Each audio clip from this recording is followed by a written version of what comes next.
할렐루야. 승리하셨습니다. 부활의 새벽, 하나님의 귀한 큰 은혜가 우리 모든 성도들에게 함께 하시기를 원합니다. 본문에 우리가 그리스도의 부활을 맞은 사람들의 말씀의 내용들이 나옵니다. 여러분, 맨 먼저 예수님의 부활의 기적을 본 사람들은 누굴까요? 맨 먼저 주님의 부활을 목격한 사람들은 누굴까요? 여자들도 아니었고요, 예수님을 따르던 제자들도 아니었습니다. 그 무덤을 지키던 군인들이었습니다. 밤새 이틀 밤 동안 주님의 무덤을 지키던 군인들은 초자연적인 역사와 더불어 일어난 그리스도의 부활을 맨 먼저 목격한 부활의 증인들이었습니다. 주님께서 부활하신 것은 전 인류 역사에 있어서 가장 중요한 정점을 이루는 사건입니다. 이 사건보다 인류 역사에 있어서 더 중요한 사건은 절대로 없습니다. 따라서 이를 목격했다는 사실은 굉장히 영광스러운 일이 아닐 수가 없습니다. 그런데 이 파수꾼들은, 군인들은 어떤 일을 했죠? 그리스도의 부활을 눈으로 목격했음에도 불구하고 그들은 믿지 않았습니다. 천사들이 와서 돌을 굴리고 주님께서 부활하신 그 모습을 직접 눈으로 목격했음에도 불구하고 그들은 그것을 믿지 않았습니다. 믿는 정도가 아니라 그리스도의 부활을 부인했습니다. 심지어 제자들이 그리스도의 시신을 훔쳐갔다고 악의적인 소문까지 퍼뜨렸습니다. 자, 우리가 전도하다 보면 이런 분들이 있습니다. 하나님을 직접 눈으로 보여주면 내가 믿겠다. 그런데 군인들은 부활하신 예수님을 직접 봤습니다. 천사도 봤습니다. 그런데 그들은 믿지 않았습니다. 전도하다가 하나님을 직접 보여주면 믿겠다고 하시는 분들 앞에 정말 하나님이 나타나셔서 짠! 내가 하나님이야 라고 나타내서 보여주면 믿을까요? 믿지 않습니다. 그런 사람들은 직접 눈으로 보여줘도 믿지 않고요, 기적이 눈앞에서 일어나도 그것을 부인합니다. 지금 무덤을 지키고 있는 군인들이 그런 사람들입니다. 왜 이런 일이 일어날까요? 왜 우리가 전도하면 꼭 이런 사람들이 생길까요? 오늘 부활의 주님 앞에 나타난 우리들은 부활의 주님 앞에서 믿는 성도가 되었습니다. 그런데 반대로 그것을 부인하는 사람들이 있습니다. 그것은 왜 그러냐면 첫 번째로 영적인 무관심 때문에 그렇습니다. 무감각해져 있습니다. 무덤을 지키신 파수꾼들이 그리스도의 부활을 목격하고도 믿지 않은 것은 그들은 그리스도의 부활 자체에, 그러니까 예수님에게 영적인 것에 아무런 의미도 두지 않고 관심도 갖지 않았다라는 것입니다. 영적인 무관심, 무감각, 이것은 오히려 적극적인 불신앙보다 더 무서운 겁니다. 적극적인 불신앙은 어떤 확실한 증거 또는 그 앞에 어떤 계기, 동기가 생기면 확실하게 깨져서 오히려 더 확실하게 돌아옵니다. 그런데 영적인 무감각, 이런 것에 빠진 사람들은 어떤 말씀을 들려주어도 또는 어떤 특별한 기적이 눈앞에 펼쳐져도 깨닫지 못합니다. 부인합니다. 전도할 때에 또 이런 분들을 많이 보죠. 무관심한 사람들. 이게 전도하다가 아예 막 손살을 치면서 그런 게 어딨어? 막 그러면서 막 소리치고 호통치고 이러신 분들은 어느 계기가 되면 돌아서서 더 잘 믿으십니다. 그런데 듣는 건지 안 듣는 건지, 들어도 듣는 것 같지 않고 안 들어도 듣는 것 같지도 않고 이렇게 무감각하고 무관심하신 분들이 있습니다. 도통 믿지 않습니다. 이런 분들은 이 영적인 무감각, 무관심에서 우리는 벗어나야 됩니다. 이 믿음의 사람들도 이 무관심이나 무감각에 빠지는 경우가 많이 있습니다. 저도 한때는 이런 경우가 있었습니다. 사역을 하면서도 이런 경우가 있었습니다. 시끄러운 교회, 정말 싫어, 무관심해. 세상 일 너무 시끄럽고 무감각해지고 나는 관심도 없어. 이제 귀도 막을 거야, 눈도 막을 거야, 입도 막을 거야. 이러다 보니까요, 제가 무감각해지더라고요. 무관심해지더라고요. 왜 그러냐면 기도할 제목이 없어져요. 기도가 안 돼요. 기도를 할 수가 없습니다. 그러니까 무감각해지더라고요. 이렇게 되면 영적인 전쟁에 참여할 수가 없습니다. 사명도 감당할 수가 없고요, 내 개인적으로 기도할 제목도 없어지고 기도도 안 되니 내 개인적인 신앙생활도 되지가 않습니다. 뒤에 두 가지 문제가 더 나오는데 사실 이 두 가지 모든 문제는 다 영적인 무관심, 영적인 무감각에서 빠집니다. 그러므로 우리가 영적인 일에 무관심하거나 무감각해지는 것이 아니라 더욱더 관심 있게 기도하고 우리가 더욱더 이 영적인 일에 더욱더 심리적으로 우리가 빠지고 함께 기도해야 될 줄로 믿습니다. 영적인 무감각에 빠지니 어느 곳에 더 관심을 갖게 되냐면 이 사람들이 돈을 사랑하게 됩니다. 12절 말씀해 보면 그들이 장로들과 함께 모여 의논하고 군인들에게 돈을 많이 주어 이르되 너희는 말하기를 그의 제자들이 밤에 와서 우리가 잘 때에 그를 도둑질하여 갔다라고 해라. 그리고 이 말에 군인들은 돈을 많이 받고 그대로 합니다. 군인들이 영광스러운 부활의 광경을 목격하고도 이 영적인 무감각에 빠지니 이 돈의 감각에 빠지는 겁니다.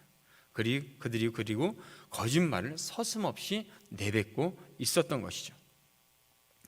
이 돈에 대한 욕심으로 인하여서 이처럼 사람으로 하여금 신실한 성도들까지 진리를 거스리고 하나님의 곁을 멀리 떠나게 하는 경우가 있습니다. 그래서 디모데전서 6장 10절 말씀해 보면 돈을 사랑함이 일만하게 뿌리가 된다라고 말씀하고 계시고 야고보서 1장 15절 말씀해 보면 욕심이 잉태한 즉 죄를 낳고 죄가 장성한 즉 사망을 낳느니라 라고 말씀하고 계시죠.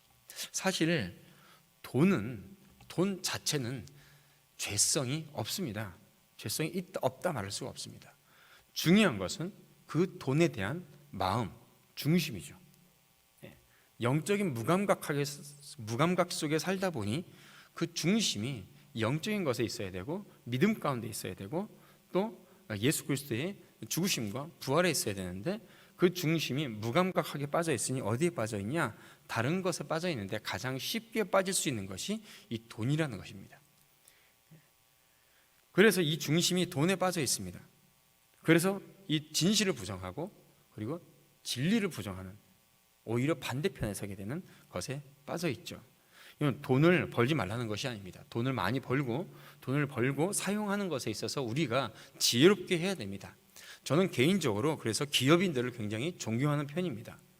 큰 기업을 이루고 그래서 그 기업을 통하여서 직업을 창출하고 그리고 많은 사람들에게 있어서 함께 부를 나눠주는 것은 굉장히 중요한 일입니다. 그러나 중요한 것은 그 중심이 어디 있는 것이죠. 돈 앞에서 진실을 부정하고 진리를 거부하며 하나님을 섬기는 일에 있어서 반대된 일을 하게 된다면 그것이 바로 돈의 중심으로 빠져 있는 것이죠. 자칫 잘못하면 그것을 통하여서 자신의 영혼을 팔아넘기는 일이 되어버리고 마는 것입니다. 지금 군인들이 그런 모습을 갖고 있죠. 또 이 사람들은 세상 권력에 아부하며 두려워했습니다. 14절에 보면 이런 말씀이 있습니다. 만일 이 말이 총독에게 들리면 우리가 권하여 너희로 근심하지 않게 하리라 라고 말씀하시죠. 그들이 대제사장들이 그들 앞에 권력을 이용해서 은근히 협박을 하게 됩니다. 이후에 어찌됐던 이 군인들은 예수님의 시신을 지키지 못했다는 그런 죄가 이제 일단 군법으로는 있게 되죠. 그러니 이것은 사형에 해당되는 중죄였습니다. 이것을 이용해서 대제사장들은 만일 거짓 소문만 퍼뜨려 준다면 총독에게 내가 말을 잘 해줘서 너희의 죄를 면하게 해주겠다라고 협박을 하고 있는 것이죠. 이러한 일로 인하여서 영적인 무감각, 그로 인하여서 빠진 돈에 대한 중심, 그리고 세상 권력에 대한 아부와 두려움, 이런 것들 때문에 이들은 부활의 목격자임에도 불구하고 부활의 거짓 증인으로 남게 된 것입니다. 그러나 이 모든 것에도 불구하고 예수 그리스도께서 부활하셨다는 이 역사적 사실은 절대로 변할 수가 없는 것입니다. 주님의 부활은 모든 사망의 권세를 이기신 것입니다. 주님의 부활하심은 사탄과 사탄을 따르는 모든 악한 세력에 대한 승리인 것입니다. 그러므로 우리가 믿음 안에 있는 우리는 주님과 함께 승리한 사람들이며 이 땅에서 영적 전쟁에서도 우리는 반드시 승리할 줄로 믿습니다. 사랑하는 성도 여러분, 초대교회 때서부터 지금까지 성도들은 하나님의 권세와 세상의 권세가 대립하는 그 한가운데에 항상 그 선택을 요구받아 왔습니다. 그때마다 믿음의 선조들은 항상 하나님의 권세를 선택하였고 세상 권세로부터 올 어떤 위기와 고난도 각오하면서 믿음 안에서 승리해왔던 사람들입니다. 그것은 모두 그들이 하나님의 권세가 세상의 권세보다 위에 있음을 알았기 때문입니다. 마태복음 10장 28절에 나타나 있는 것처럼 몸은 죽여도 영혼은 능히 죽이지 못하는 하나님 앞에 그들은 믿음 안에서 부활의 증인으로 살았던 것입니다. 뿐만 아니라 우리 주님은 하늘과 땅의 모든 권세를 가지신 분이며 우리와 영원히 함께 하시겠다라고 19절과 20절에 우리에게 약속해 주셨습니다. 그 약속 아래 우리는 주님의 사명을 받은 사람들입니다. 그러므로 우리는 어떠한 상황 속에서도 두려움보다는 주님의 약속에 대한 믿음으로 그 주신 사명을 이루기 위해 최선을 다해야 될 줄로 믿습니다. 오늘 거룩한 부활주일입니다. 부활주일. 언더드와 펜젤러 선교사님은 이 부활주일 새벽에 그 안개를 뚫으며 이 땅에 와서 주의 복음을 전해 주었습니다. 그들은 죽음을 다해서 또 그들의 후대까지도 우리에게 이 땅의 복음을 위해서 그 사명을 다해 주었습니다. 아펜젤러 목사님은 성경 번역을 하러 가는 그 도중에 배를 타고 가다가 파선화해서 침몰하여서 소천하셨고, 또 언더우드 목사님은 4대에 이르러 4대까지 이 땅의 복음을 위하여서 그 사명을 다 감당하여 주셨습니다. 사랑하는 성도 여러분, 이제 그 부활의 증거의 사명을 주님께서 우리에게 이루어 주셨습니다. 오늘 부활하신 주님, 우리가 무엇보다도 이 땅을 위하여서, 이 나라를 위하여서, 또 교회를 위해서 기도할 때에 특별히 우리가 부활의 증거자로서의 사명을 다 감당해 나갈 수 있는 교회와 성도들이 될 수 있도록 함께 기도하며 그 사명에 최선을 다해 주시기를 주님의 이름으로 부탁드립니다. 오늘 이러한 믿음 안에서 승리하는 거룩한 성일이 되기를 주님의 이름으로 축원드립니다. 기도하겠습니다. 나를 위해서 죽으시고 부활하신 주님 앞에 찬양과 영광을 올려드립니다. 같은 부활을 목격하였으나 어떤 사람들은 그 부활의 거짓 증거자가 되었고, 또 많은 믿음의 사람들은 전도자의 사명을 감당하였습니다. 우리는 하나님의 권세 아래 있는 성도로서 증인의 사명을 다하게 하여 주시옵소서. 날씨가 좋지 않습니다. 부활주일 예배에 또 기도에 헌신하며 나온 우리 모든 성도들에게 은혜 주시고 기도하는 제목마다 갑절의 축복을 더하여 주시옵소서. 무엇보다도 어떤 상황 속에서도 이 부활의 증거자로서의 사명을 다하는 우리 복된 교회와 성도들 되게 하여 주시옵소서. 감사드리며 예수님의 이름으로 축복하며 기도드리옵나이다. 아멘.